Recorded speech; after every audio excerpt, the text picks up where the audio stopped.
বন্ধুরা, জেবি একাডেমিতে তোমাদের সকলকে স্বাগত। আবারও তোমাদের জন্য নিয়ে চলে এসেছি আরেকটি ভিডিও। আজকে আমরা এখানে 2024-এ জিকে জন্য কিছু প্রিপারেশন করব। আমরা টপিক ওয়াইজ প্রিপারেশন করব। আজকে আমাদের টপিক রয়েছে জেনারেল অ্যাওয়ারনেসের উপরে নোবেল অ্যাওয়ার্ড। নোবেলের উপরে আমরা যে পুরস্কার দেওয়া হয় নোবেল, সেই নোবেলের উপরে আমরা কিছু ডিসকাস করব। তো আমরা প্রত্যেকেই জানি এসএসসি, পিএসসি ক্লার্কশিপ সামনেই রয়েছে, ফুড এসআই সামনেই রয়েছে এবং ডাব্লিউপি রয়েছে, প্লাস আরআরবির লোকো পাইলটে কিন্তু আমাদের অলরেডি ফর্ম ফিল আপ কিন্তু শুরু হয়ে গিয়েছে। তো এই যে জিকে, তো জিকে যে নোবেল রয়েছে সেই নোবেলের সম্পর্কে আমরা আজকে বিস্তারিত আলোচনা করব। তো তোমরা যারা এখনো আমার এই চ্যানেলে নতুন রয়েছো তারা অবশ্যই চ্যানেলটিকে সাবস্ক্রাইব করে নেবে এবং পাশে থাকা বেল আইকনটিকে প্রেস করে আমাদের সাথে জুড়ে থাকবে। তো আর দেরি না করে চলো শুরু করা যাক আজকে সেশনটি। প্রথমেই আসি এই যে নোবেল, এই নোবেলটা আমাদের মানে কোন দেশ দেয় বা নোবেলটা কেন দেয়?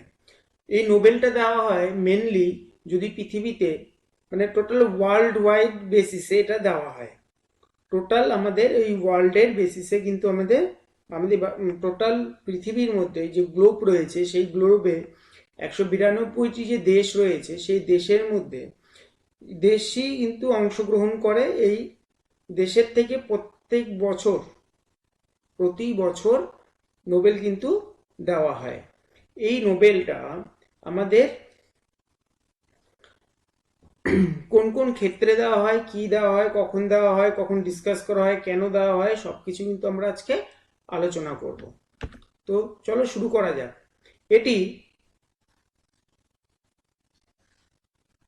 এটি ওয়ার্ল্ডের সব থেকে বড় পুরস্কার।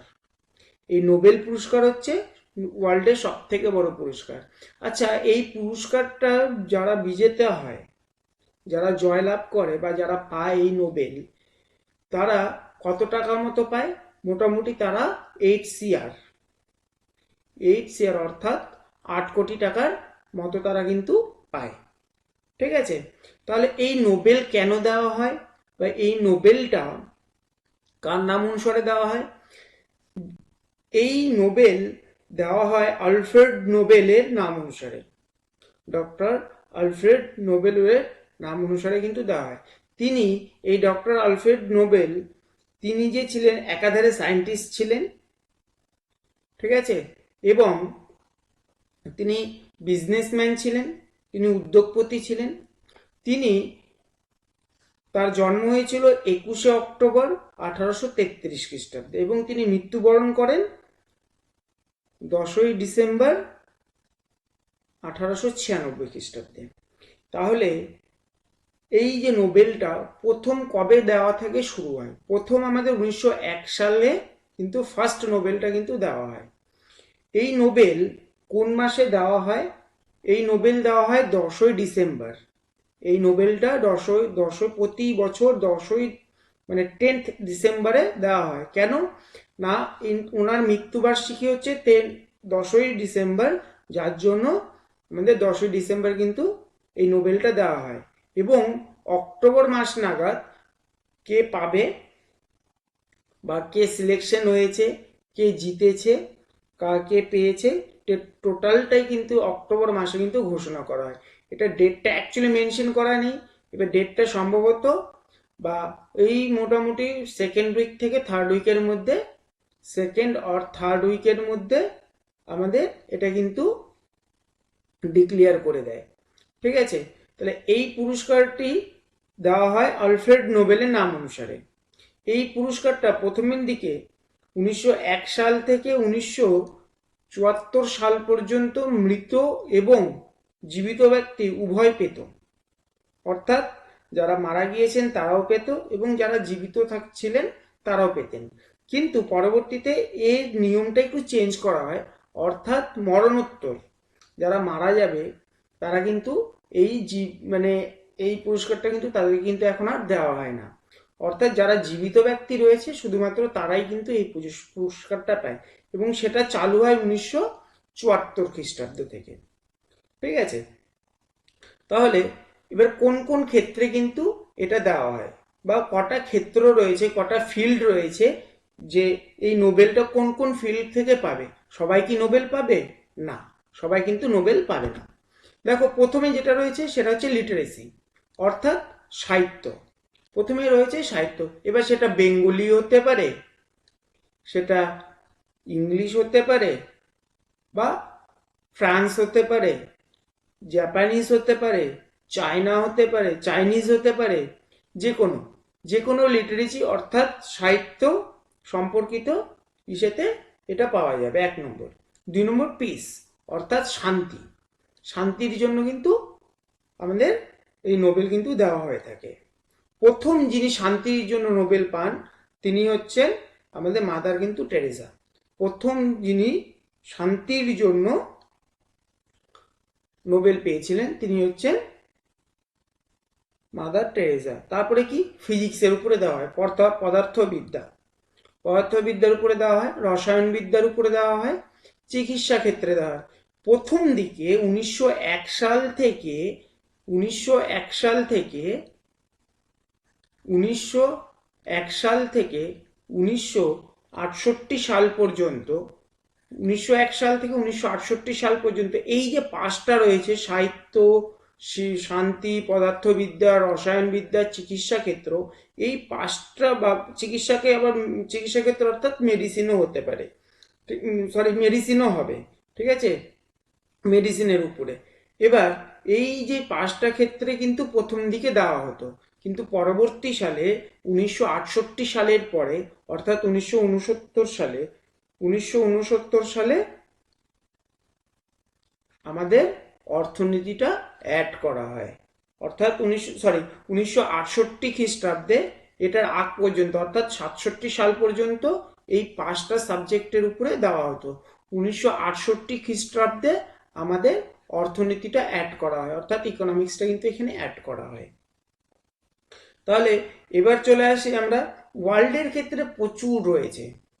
1901 সাল থেকে 1901 সাল থেকে টিল ডেট 2023 পর্যন্ত প্রচুর কিন্তু রয়েছে যারা পেয়েছে। আজকে আমাদের ডিসকাশনটা শুধুমাত্র যারা ভারতীয় তাদেরকে নিয়ে, কিন্তু ভারতের মধ্যে কে কে নোবেল পেয়েছেন এবং কত সালে পেয়েছেন এবং কোন টপিকের উপরে পেয়েছেন। দেখো, ভারতের নোবেল বিজয়ী কারা, যারা নোবেল পেয়েছিলেন তাদের মধ্যে কে কে রয়েছেন। প্রথমে যেটা রয়েছে, প্রথম নোবেল প্রাপক ইনি হচ্ছে ফার্স্ট, অর্থাৎ আমাদের রবীন্দ্রনাথ ঠাকুর। আমাদের রবীন্দ্রনাথ ঠাকুর বাংলা সাহিত্য জন্য 1913 খ্রিস্টাব্দে কিন্তু পেয়েছিলেন। তাহলে বাংলা সাহিত্যটা কি ছিল? গীতাঞ্জলি। তিনি গীতাঞ্জলির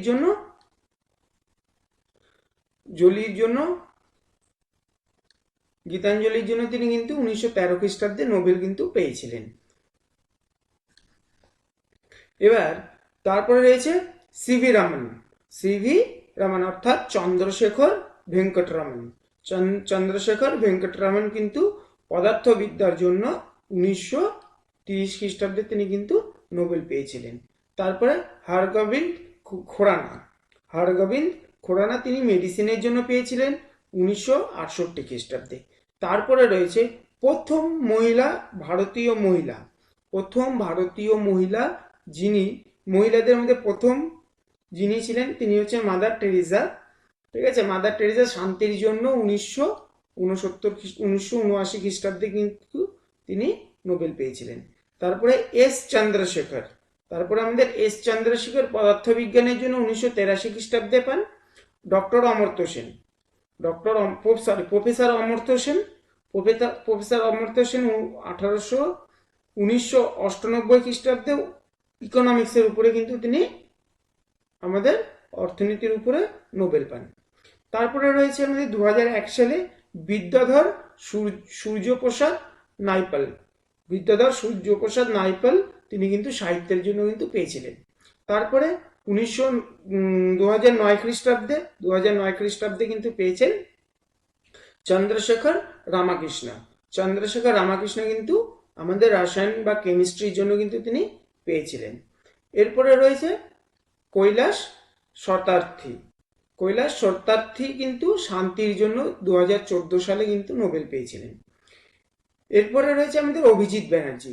ইনি কিন্তু 2019 সালে রিসেন্টলি লাস্ট, যদি আমরা বলি লাস্ট, আমাদের ইনি কিন্তু আমাদের ভারতীয় যিনি কিন্তু অর্থনীতি থেকে নোবেল কিন্তু পেয়েছেন। এরপরে রশি দেখো 1971 সাল থেকে 2023 সাল পর্যন্ত নোবেল বিজয়ী যারা জীবনে দুবার নোবেল পান, যারা জীবনে দুবার নোবেল পেয়েছেন, এমন রয়েছে 4 জন। এক জীবনে মানুষ একটি নোবেল পাবে, এটা 2টি নোবেল পাবে, সেটা কিন্তু এখনো পর্যন্ত টিল ডেট পর্যন্ত আমাদের 4 জন এমন ব্যক্তি রয়েছে যারা এক জীবনে 2টি করে নোবেল পেয়েছেন। প্রথমে যিনি রয়েছেন তিনি হচ্ছে মাদাম কুরি, যেটাকে আমরা মেরি কুরি বলেও আমরা কিন্তু জেনে থাকি। ওনার জন্ম হয়েছিলেন 7 নভেম্বর 1867 এবং তার মৃত্যু হয়েছিল 4 জুলাই 1934। তিনি কিন্তু খুব অল্প বয়সে মারা গিয়েছিলেন। কারণ কি, সেটা নিয়ে আমরা কিন্তু আলোচনা করব। তিনি একাধারে বিজ্ঞানী যেমন ছিলেন, তিনি কিন্তু একজন ভালো বিজ্ঞানী ছিলেন। তিনি তার জীবনকালে মোট 2বার কিন্তু নোবেল পান। প্রথমটা পান তিনি হচ্ছে 1903 খ্রিস্টাব্দে, যেটা পদার্থবিজ্ঞানের জন্য, ফিজিক্সের জন্য।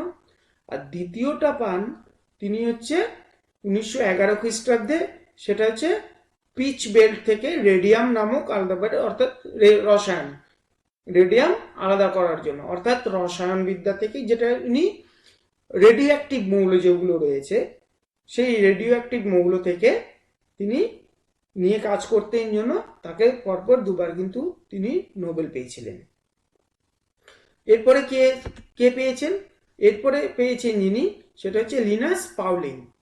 লিনাস পাউলিং কিন্তু 2বার আমাদের নোবেল পেয়েছিলেন। তাহলে ইনিও একজন বিজ্ঞানী ছিলেন, ইনিও 2বার, তার জীবনকালে 2বার কিন্তু নোবেল পান। প্রথম নোবেলটি পান তিনি 1956 সালে, এটা পদার্থবিজ্ঞানের জন্য, অর্থাৎ ফিজিক্সের জন্য। দ্বিতীয়টা পান হচ্ছে 1972, এটাও তিনি ফিজিক্সের জন্য পান। দুটোই তিনি ফিজিক্সের জন্য কিন্তু পান। 3 নম্বরে কি আছে? লিনাস পাউলিং, সরি এটা লিনাস পাউলিং হবে না, ইনি হচ্ছে লিনাস পাউলিং। ইনি হচ্ছেন জন বার্ডিন। এবার জন বার্ডিন তার জীবনকালেও কিন্তু 2বার নোবেল পান। একবার পান হচ্ছে 1962 খ্রিস্টাব্দে, একবার পান 1972 খ্রিস্টাব্দে।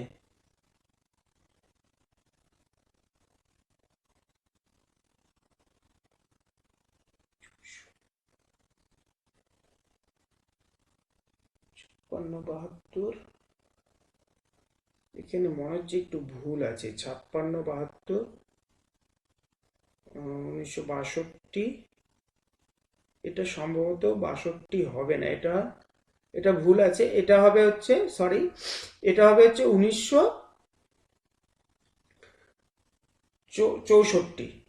1964 সাল। ঠিক আছে, একবার তিনি প্রথমে, ইনি হচ্ছেন, এটা একটু ভুল আছে, এটা হবে জন বার্ডিন 56-72, সরি লিনাস পাউলিং, এটাই হবে লিনাস পাউলিং।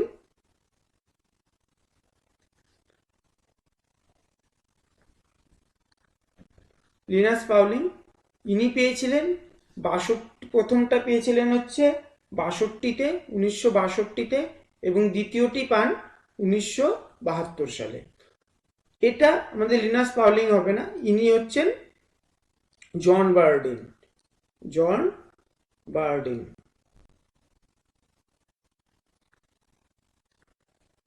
ইনি পেয়েছিলেন 1956 সালে এবং 72 সালে। ইনি 2বারের জন্য, দুটোই হচ্ছে ফিজিক্সের জন্য কিন্তু পেয়েছিলেন। এই যে লিনাস পাউলিং প্রথমটি পেয়েছিলেন রসায়নবিদ্যার জন্য, দ্বিতীয়টি পেয়েছিলেন শান্তির জন্য, পিসের জন্য। এরপরে রয়েছে আমাদের ফ্রেডরিক সাঙ্গার। এবার ইনিও তার জীবনকালে দুবার নোবেল পান। ঠিক আছে, এইখানে সালটা একটু ভুল রয়েছে। প্রথম সালটি হবে 1958, প্রথম সালটি 1958 এবং যেটি রসায়নের জন্য পেয়েছিলেন, এবং পরবর্তীকালে তিনি 1980 সালে আরেকটি নোবেল কিন্তু পান। ঠিক আছে, এবার দেখো আমাদের 1971 সাল থেকে, অর্থাৎ 1971 সাল থেকে এখনো পর্যন্ত এমন একটি সোসাইটি রয়েছে বা এমন একটি সংস্থা রয়েছে যিনি 3বার নোবেল বিজয়ী হন বা নোবেল পান। সেটা হচ্ছে রেড ক্রস। তার জীবনকালে অর্থাৎ রেড ক্রস এখনো পর্যন্ত মোট 3টি নোবেল প্রাইজ পান। প্রথমটি পান 1917 খ্রিস্টাব্দে, যেটা প্রথম বিশ্বযুদ্ধের সময়। কেন? কারণটা হচ্ছে যুদ্ধে আক্রান্তদের সাহায্য করার জন্য তিনি কিন্তু ফার্স্ট নোবেলটা পান। দ্বিতীয় নোবেল পান 1944 খ্রিস্টাব্দে, যখন দ্বিতীয় বিশ্বযুদ্ধ হয়, তখন তিনি মানবতার জন্য কিন্তু পেয়েছিলেন। এবং তৃতীয় নোবেলটি পান তিনি 1963 খ্রিস্টাব্দে, যখন তার 100 বছর পূরণ হয়। এই হলো আমাদের নোবেল নিয়ে কিছু আলোচনা। তো ভিডিওটি কেমন লাগলো তোমরা প্রত্যেকে অবশ্যই কমেন্ট করে জানাবে, এবং যারা আজকে চ্যানেলটিতে নতুন রয়েছে তারা অবশ্যই চ্যানেলটিকে সাবস্ক্রাইব করে নেবে এবং পাশে থাকা বেল আইকনটি তোমরা প্রেস করে রাখবে এবং আমাদের সাথে জুড়ে থাকবে। এবং প্রতিদিন রোজ তোমাদের সন্ধ্যা 7টায় জিকে, ম্যাথ, জেনারেল স্টাডিজ এবং জেনারেল সায়েন্সের কিছু কোশ্চেন তোমাদের কিন্তু আমি করাবো। অর্থাৎ তোমাদের প্রতিদিন একটা করে ভিডিও আপলোড হবে। সো আজকে এই পর্যন্তই, দেখা হচ্ছে পরবর্তী ভিডিওতে।